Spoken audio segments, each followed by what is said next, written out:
नमस्कार मित्रों, एक बार फिर से आपका स्वागत है हॉकफीड न्यूज में। बड़ी खबर इस वक्त किसान आंदोलन के बीचों बीच मोदी सरकार ने यह जबरदस्त ऐलान कर डाला है और जिसके बाद देश के गद्दारों के होश उड़ गए हैं। आपको बता दूं कि किसान आंदोलन का लगभग एक महीना पूरा होने को आया है, लेकिन किसान अपने अड़ियल रवैये से पीछे हटने को तैयार नहीं है। और दूसरी तरफ आज कांग्रेस कि बंटी बबली यानी कांग्रेस के युवराज राष्ट्रपति से मिलने के लिए पहुंच गए और कह दिया गया कि संसद का विशेष सत्र बुलाया जाए और जिसमें कृषि कानूनों को वापस लिया जाए। दूसरी तरफ प्रियंका गांधी वाड्रा को हिरासत में लिया गया, बाद में छोड़ दिया गया। लेकिन सवाल इस बात का है कि किसानों के इस आंदोलन में हनान मुल्ला का क्या काम, किसानों के इस आंदोलन में केजरीवाल का क्या काम और किसानों के इस आंदोलन में कांग्रेस का क्या काम। तो क्या यह किसानों का आंदोलन है, यह मैं आपसे जानना चाहता हूं, क्योंकि आपको बता दूं कि कांग्रेस लगातार इस आंदोलन को हवा देने में जुटी है और वजह यह है कि इस आंदोलन के सहारे अपनी सियासी जमीन तलाशी जाए। इस बीच आपको बता दूं कि मोदी सरकार ने, कृषि मंत्रालय ने आज फिर किसानों को चिट्ठी लिखी है और इस चिट्ठी में बातचीत की मांग की गई है। सरकार लगातार बातचीत के लिए कह रही है कि आप आइए, टेबल पर आइए, बातचीत कीजिए। और अब किसानों के आंदोलन के बीच सरकार की ओर से एक बार फिर चिट्ठी लिखी गई है। इस चिट्ठी में क्या लिखा है वो आपको बताऊंगा, लेकिन उससे पहले आपको बता दूं कि लगातार मोदी सरकार, कृषि मंत्री नरेंद्र सिंह तोमर ये कह रहे हैं कि आप आइए बातचीत की टेबल पर, लेकिन एक अड़ियल रवैया अपना लिया जाता है कि नहीं, जब तक कृषि कानूनों को वापस नहीं लिया जाएगा तब तक हम बातचीत की टेबल पर जाने को तैयार नहीं है। अगर सरकार ये साफ कर चुकी है कि कृषि कानूनों को वापस नहीं लिया जाएगा, तमाम किसान लगातार समर्थन दे रहे हैं कृषि कानूनों को, तो आप ये समझिए कि सरकार किसकी बात सुने। ये डेमोक्रेसी कैसी है कि आप कह देते हैं नहीं भाई, जब तक कृषि कानूनों को वापस नहीं लिया जाएगा हम सड़कों से नहीं हटेंगे, हम चक्का जाम कर देंगे। अगर समर्थन वाले किसान भी यही करने लगे, चक्का जाम करने लगे, फिर क्या होगा? तो ये कोई तरीका नहीं हुआ। दूसरी तरफ सरकार ने यह कहा है कि हर मांग पर खुली चर्चा करने के लिए तैयार हैं। सरकार ने साफ तौर पर कहा कि अभी भी बातचीत के रास्ते खुले हुए हैं। सरकार के कृषि मंत्रालय के संयुक्त सचिव विवेक अग्रवाल ने यह चिट्ठी लिखी है और केंद्र सरकार ने कृषि कानूनों को लेकर किसानों के साथ बातचीत की प्रतिबद्धता को दोहराते हुए किसानों को फिर से यह जवाबी चिट्ठी लिखी है। 23 तारीख को किसानों की तरफ से मिले पत्र के जवाब में यह पत्र दिया गया है और जिसमें यह साफ कहा गया है कि हम बातचीत के लिए तैयार हैं। आपको बता दूं कि केंद्र सरकार ने यह अपील की है, फिर अपील की गई है किसानों से कि वो बातचीत के लिए तारीख बताएं। केंद्र सरकार किसानों की तरफ से उठाए गए हर एक मुद्दे का समाधान करने के लिए तत्पर है। आपको बता दूं कि सरकार और किसानों के बीच बातचीत कई दफा हो चुकी है, लेकिन किसी नतीजे पर नहीं पहुंची है। लेकिन अब एक चिट्ठी और लिखी गई है और सरकार ने चिट्ठी में साफ लिखा है कि वो चर्चा करने के लिए तैयार है।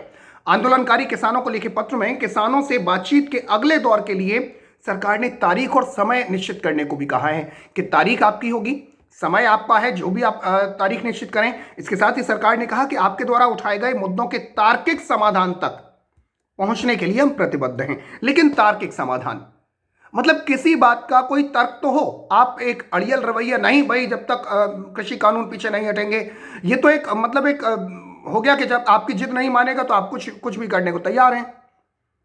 और ये फिर कैसा अन्नदाता है?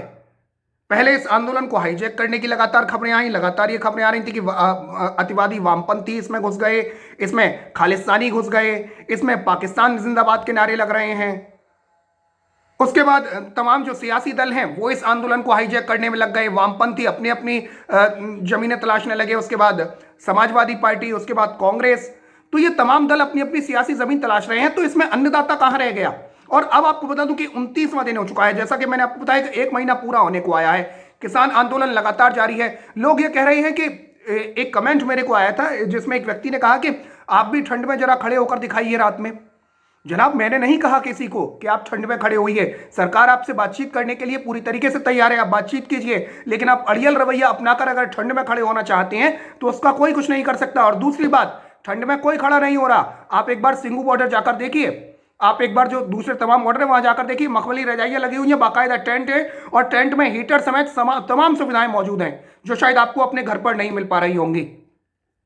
वॉशिंग मशीन, बादाम का हलवा और आपकी जिम का पूरा इंतजाम है।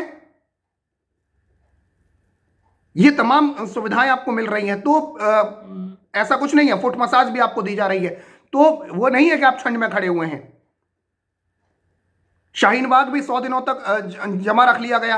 अब उस पर भी आप ये बोलते कि देखिए शाहीन बाग वाले डटे हुए हैं। वहां बिरयानी मिल रही थी, यहां बादाम का हलवा मिल रहा है। लेकिन सवाल इस बात का है कि जब सरकार बातचीत करने के लिए तैयार है तो फिर पीछे क्यों हटा जा रहा है। दूसरी तरफ आज आपने देखा होगा कि सड़क पर कांग्रेस का हाई वोल्टेज ड्रामा चला। मैं इसे हाई वोल्टेज ड्रामा कहूंगा। कांग्रेस सांसद राहुल गांधी ने 2.25 करोड़ किसानों के हस्ताक्षर के साथ राष्ट्रपति भवन तक मार्च का ऐलान किया था, लेकिन पहले ही पुलिस ने इसकी इजाजत नहीं दी और पुलिस ने कांग्रेस के मुख्यालय के बाहर धारा 144 लगा दी। केवल 3 कांग्रेस नेताओं ने राष्ट्रपति से मुलाकात की इजाजत दी। राहुल गांधी, अधीर रंजन चौधरी और गुलाम नबी आजाद, ये तीनों पहुंचे थे राष्ट्रपति से मिलने के लिए। इसके बाद राहुल गांधी ने कहा कि हमने राष्ट्रपति से कहा कि ये जो कानून बनाए गए हैं ये किसान विरोधी हैं और इनसे किसान मजदूरों का नुकसान होने वाला है। मैं प्रधानमंत्री से कहना चाहता हूं कि किसान हटेगा नहीं। आप समझ रहे हैं इनकी लैंग्वेज। प्रधानमंत्री को यह नहीं सोचना चाहिए कि किसान मजदूर घर चले जाएंगे, वो गलत सोच रहे हैं। किसान घर वापस नहीं जाने वाला। हम सब किसानों और मजदूरों के साथ खड़े हैं, बिना डिबेट किए, बिना किसानों से चर्चा किए ये कानून थोप दिए गए हैं, इन कानूनों को हटाना पड़ेगा। ये राहुल गांधी की लैंग्वेज थी। बाद में राहुल गांधी कहते हैं कि मैं एडवांस में चीजें बोल देता हूं, मैंने कोरोना के बारे में बोला था, नुकसान होने जा रहा है, उस समय किसी ने मेरी बात नहीं सुनी। आज मैं फिर से बोल रहा हूं, किसान मजदूर के सामने कोई भी शक्ति खड़ी नहीं हो सकती। तो ये तमाम बातें राहुल गांधी ने कही। इससे ये साफ जाहिर किया जा सकता है कि कांग्रेस का यह आंदोलन बन चुका है। यह आंदोलन उन विरोधियों का बन चुका है जो 2014 के बाद से अपनी छाती पीट रहे थे कि मोदी विरोध में, जब कुछ नहीं बिगाड़ पाए, जब शाहीन बाग में कुछ नहीं कर पाए, जब हाथरस में कुछ नहीं कर पाए, तो अब आकर ये किसान आंदोलन की आड़ में खड़े हो गए।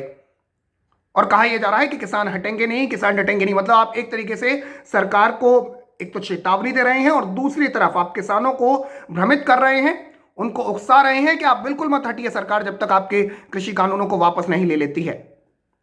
किसानों के कंधे पर कांग्रेस पार्टी के युवराज बंदूक रखकर चला रहे हैं और ऐसे में किसानों ने भी, आपको बता दूं कि कांग्रेस और राहुल गांधी के इस ड्रामे को अच्छी तरह समझ लिया है। किसान कहते हैं कि ये ड्रामा चल रहा था कांग्रेस का और कुछ नहीं है। तो कांग्रेस इसमें अपनी सियासी जमीन तलाश रही है, लेकिन सरकार बातचीत के लिए आपसे लगातार मांग कर रही है। तो अब यह जरूरी है कि किसान जो नेता हैं, किसान यूनियन के जो नेता हैं, राकेश टिकैत जैसे जो नेता हैं, उन्हें अपनी हट छोड़कर सरकार से बातचीत की राह तलाशनी चाहिए, सरकार से बातचीत करनी चाहिए, क्योंकि सरकार लगातार आपसे ये कह रही है। आपको बता दूं कि सरकार का कहना है कि किसान संगठन कानून में संशोधन के जो भी प्रस्ताव लेकर आएंगे उन पर विचार किया जाएगा, लेकिन प्रदर्शनकारी किसान तीनों कृषि कानूनों को वापस लेने की मांग पर अड़े हुए हैं, जबकि सरकार ये मांग मानने को तैयार नहीं है, क्योंकि कृषि कानूनों के समर्थन में भी करोड़ों किसान खड़े हुए हैं। जब समर्थन में करोड़ों खड़े हैं और विरोध में लाखों की तादाद है, लाखों भी ज्यादा हो गया। 2 या 3 राज्य के किसानों को इससे दिक्कत है जहां पर कांग्रेस की सरकारें हैं, बाकी कहीं कोई दिक्कत नहीं है। तो ये सारी चीजें हैं, लेकिन अड़ियल रवैया अपना जा रहा है। दूसरी तरफ सरकार ने अब सीधे सीधे एक और चिट्ठी लिखकर बातचीत की मांग की है। तो फिलहाल के लिए इतना ही। अगली खबर आप तक जल्दी लेकर आते हैं, तब तक के लिए जय हिंद, जय भारत, नमस्कार।